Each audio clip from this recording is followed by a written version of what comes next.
أنا جاية هنا النهاردة في الفيديو ده علشان أفوقك. يمكن يكون كلامي شوية هيكون تقيل، بس احنا أحيانا بنحتاج حد كده يشد علينا ويفوقنا عشان نفوق لنفسنا ونبطل كسل وتسويف ومماطلة. فمن غير كلام كتير ومن غير مقدمات تعالوا كده نقعد مع بعض قعدة خفيفة لذيذة، نعتبرها قعدة صراحة ونعترف لنفسنا قبل ما نعترف لأي حد، وقبل ما أي حد يجي يقول لنا ايه اللي معطلنا.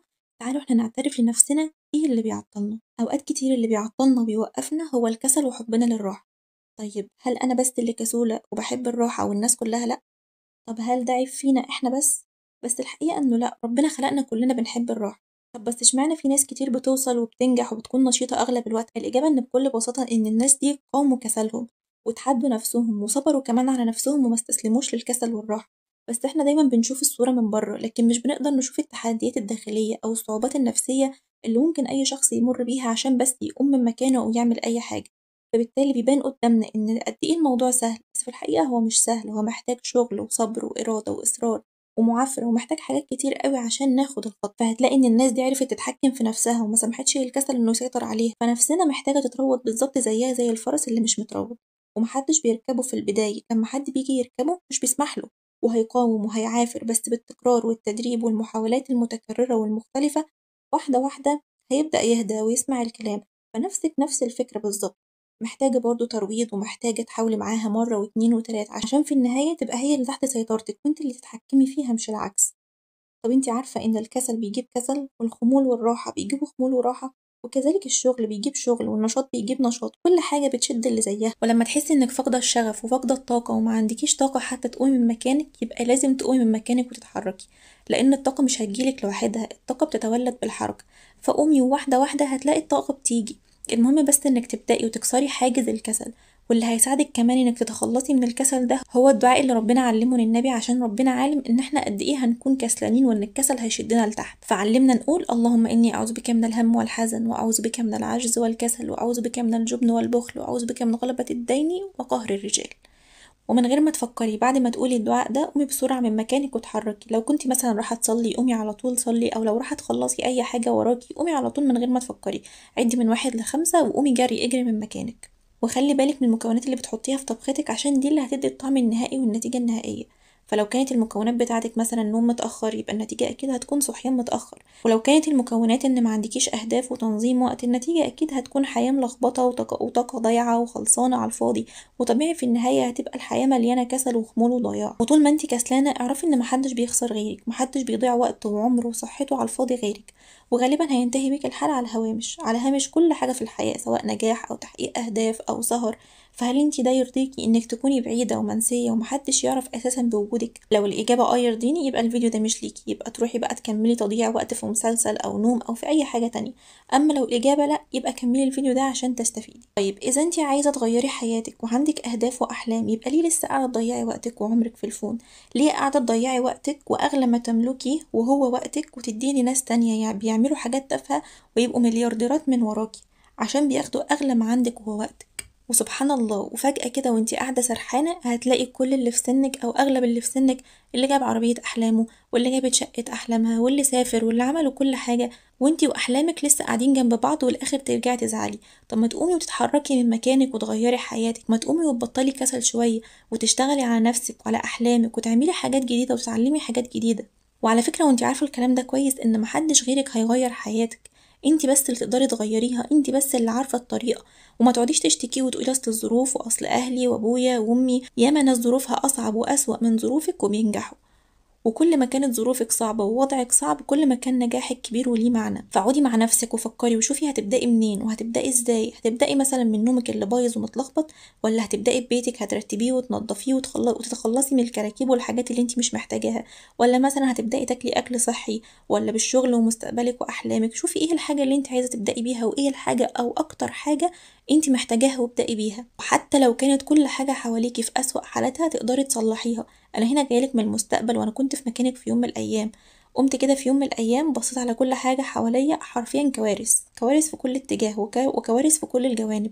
اول حاجه جت في بالي انه ايه ده، انا ازاي كده، وازاي سايبه حياتي خربانه بالشكل ده، وبعدها كل يوم حرفيا كل يوم اصلح حاجة واحدة بس لحد ما قدرت استعيد نوعا ما توازن حياتي. يمكن لسه في حاجات محتاجة تتصلح، ويمكن لسه في حاجات محتاجة تتظبط، بس انا احسن من الاول بكتير جدا. النملة أصغر جدا مننا وبتعمل شغل ياما. خليكي زي النملة، كل يوم فتفوتة صغيرة مع فتفوتة صغيرة بالاستمرار هتعملي جبل، وهتخلصي حاجات كتيرة جدا، وهتظبطي حياتك مع مرور الوقت. بلاش تكوني من الأشخاص المنسية اللي زي ما جم في الحياة زي ما هيمشوا، ومحدش يعرف عنهم أي حاجة ولا يعرف حتى بوجودهم، ولا حتى عملوا أي إنجاز أو نجاح صغير في حياتهم سواء كبير أو صغير بقى.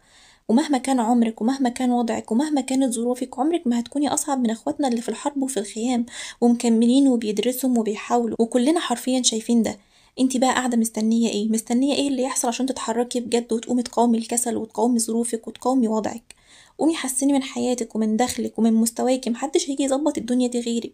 شيلي مسؤولية حياتك وأحلامك. هتفضلي لحد امتى تلومي اللي حواليكي وتلومي الناس وتلومي الظروف؟ لحد امتى؟ كل ما في الموضوع انك هتاخدي قرار وتبقي فعلا صادقة فيه، وتبدأي تخططي وتكتبي كل حاجة. اكتبي كل مشكلة انت بتواجهيها، وشوفي كل حاجة بتمنعك، وشوفي ايه حلها وايه اللي بيمنعك من تحقيق احلامك. هل الكسل مثلا؟ يبقى شوفي الكسل ده سببه ايه. هل نقص مثلا في الفيتامين بتاعتك؟ طب ولا زعل ولا ارهاق ولا قلة نوم ولا ايه بالظبط؟ حاولي تلاقي حلول لكل حاجة، وابدأي اتحركي واشتغلي على المشاكل اللي عندك. طيب لو شفنا ودورنا بس في حاجات ملهاش حل في ايدي ومعطلاني، طب اعمل ايه؟ وقتها كل اللي عليكي انك تسيبيها لربنا، وتدعي كل شوية وفي كل وقت وفي كل صلاة وبعد كل اذان ادعي ان ربنا يحللك مشكلتك. وكوني مرن وما تقفيش عند المشكلة دي، خلاص سيبيها لربنا. دعيتي وعملت كل اللي عليكي، يبقى نشوف اللي بعده. ما نفضلش واقفين نبكي على اللبن المسكوب. وعلى فكرة الموضوع محتاج صبر، فما تجيش تحاولي يوم او اتنين وتقولي لا خلاص انا فشلت وخلاص حاولت ومش نافع. لا، لان والله العظيم اللي مش هياخد قرار مع نفسه ويقول كفاية كده ويقوم ويتحرك، هيفضل كل يوم في الدوامة دي، وهيفضل شايل احلامه واهدافه من سنة لسنة، وكل سنة يقول هبدأ جامد جدا السنة اللي جاية، ولا هيبدأ ولا هيعمل حاجة. فالقرار ليكي في النهاية. يا اما تاخدي قرار وتبدأي، يا اما تستسلمي وتسيبي احلامك واهدافك لحد تاني غيرك يحققهم، وتعيشي انت كده حياتك مع نفسك. لكن لو عندك أحلام كبيرة وأهداف كبيرة، يبقى مش هينفع الوضع ده. يبقى لازم تقومي وتشوفي حل، عشان مش هينفع كل يوم كل فترة كده نشتغل لنا يومين ونريح 10 في السرير. كده هتوصلي لأحلامك يدوب على يوم القيامة. وأقولك على حاجة، أي حاجة عايزة توصلي لها مهما كان حجمها سواء دنيا أو دين، أساسها السعي والشغل والاستمرار، وإنك تداومي وتجتهدي. وربنا قال في القرآن والذين جاهدوا فينا لنهدينهم سبلنا. يعني اللي هيجاهد في نفسه طول الوقت. كلام قسم، ربنا بيقسم هنهديه سبلنا، خلاص مفيش فيها كلام. فمن الآخر الشخص اللي بيوصل لنجاحات كبيرة وبيحقق الأهداف اللي نفسه فيها، هو شخص بيتعب جدا في حياته وبيحاول كل يوم وبيقع وبيقوم. فأول حاجة عشان نبقى متفقين كده مع بعض، إننا نشيل من حياتنا كلمة الظروف والأعذار والمبررات، لأن في ناس في أسوأ من ظروفنا كتير زي ما قلتلك وقدروا ينجحوا وكلنا عارفين. يبقى ملخص الكلام ده كله إننا نكون واعيين ومعترفين إننا بنكسل، وإننا مش وإن كل اللي بيحصل لنا في حياتنا مش بسبب الظروف ولا الحياة ولا الأهل ولا أي حاجة. إحنا بس اللي كسلانين.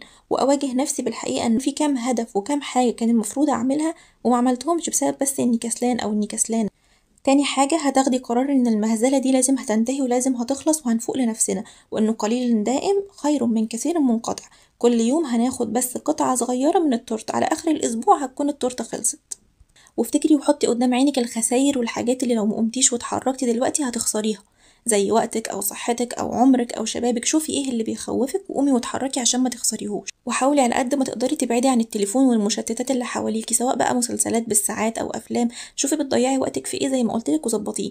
النقطه اللي بعد كده انك تستعيني بالله، وكل مره هفضل افكرك بيها. ربنا بيقول وما تشاءون الا ان يشاء الله.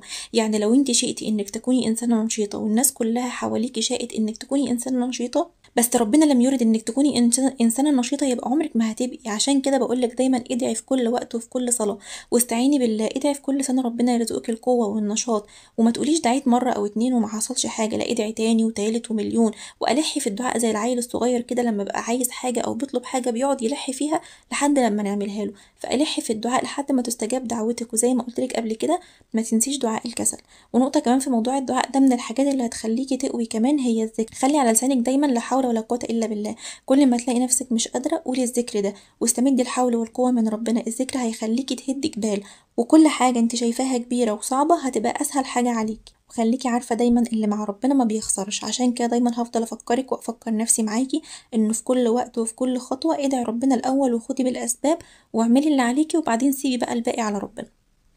ونقطة كمان مهمة مع كل ده بقى إنه تركزي في أكلك، مش بقولك كلي أكل صحي، طبعا لو تقدري تاكلي أكل صحي هتبقى حاجة حلوة جدا، بس اللي عايزاكي اللي بقولهولك في النقطة دي إنه تركزي في الأكل اللي انتي بتاكليه، لأن في حاجات معينة بناكلها بتحسسنا بالكسل وبالخمول. شوفي ايه الأكلة اللي بتخليكي نشيطة وايه الأكل اللي بيخليكي كسلانة، وبتدوري على السرير فين، خلاص انتي مش شايفة قدامك، فركزي وشوفي ايه الأكلة اللي بتخليكي نشيطة وكويسة وكتري منها، والأكل اللي بيتعبك أو بيخليكي مش قادرة أو مكسلة وعايزة تنامي ابعدي عنه على قد ما تقدري. الحاجة اللي قبل الأخيرة ظبطي نومك وحاولي تنامي في الليل من 8 ل6 ساعات على قد ما تقدري عشان تقومي فايقة ونشيطة، وخليكي نايمة على وضوء وقولي الأذكار النوم، وإن شاء الله هتقومي تاني يوم في أحسن حال. وزي ما قلتلك قبل كده اعملي تحاليل وخدي الفيتامين بتاعتك عشان تقدري تصحي وتبقي مركزة ونشيطة. وفي النهاية خليني أقولك إنه من تعود الكسل ومال إلى الراحة فقد فقد الراحة. وبس كده حلقة النهاردة بتاعتنا هتكون خلصت. لو استفدتي بقى ما تنسيش اللايك والشير والسبسكرايب، وأشوفكم في فيديو جديد إن شاء الله. مع السلامة.